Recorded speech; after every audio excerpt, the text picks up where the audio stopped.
ज्येष्ठ तुझा पुत्र मला दे दशरथा, ज्येष्ठ तुझा पुत्र मला दे दशरथा।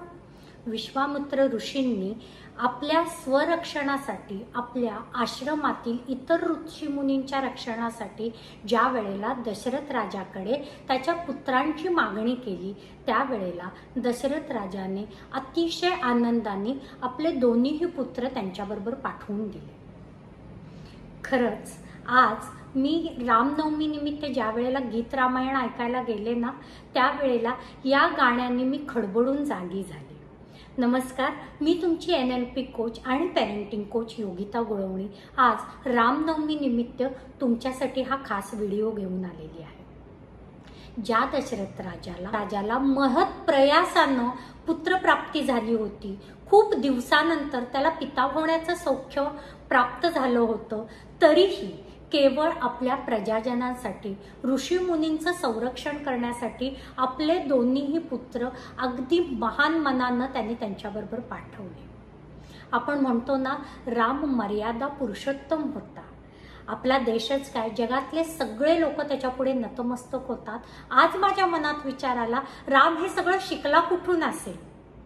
त्याच्या आई वडिलांकडून। ज्याचे आई वडील इतके महान, तो मुलगा कसा निघेल हे काही मला कोणी सांगायला नको। ज्या वेळेला दशरथ राजा त्याला वनवासात पाठवताना सुद्धा अतिशय भावविवश झाले, त्यावेळेला सुद्धा माता कौशल्या त्यांना म्हटल्या की ही भावविवश होण्याची वेळ नाही, तुम्हाला तुमची वचनपूर्ती केलीच पाहिजे।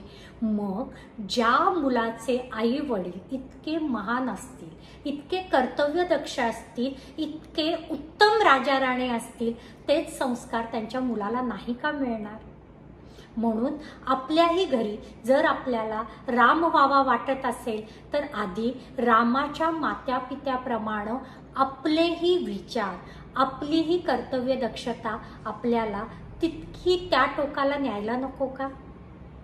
खरंच माझ्या मनात विचार आला ना, की आज कुणीतरी मला म्हटलं देशावर संकट आलंय, तुझे दोन्ही पुत्र पाठव, तर मी पाठवेन का? किती महान असतील ते आई वडील। म्हणून आज या रामनवमी दिवशी त्या दशरथ राजाला आणि त्या कौसल्य मातेलाही रामाबरोबरच तितक्या श्रद्धेनं नमन करावं असं मला वाटलं। ही माझी मतं आहेत। तुम्हालाही या व्हिडिओवर काही कमेंट्स करायचे असतील तर नक्की करा। थँक्यू।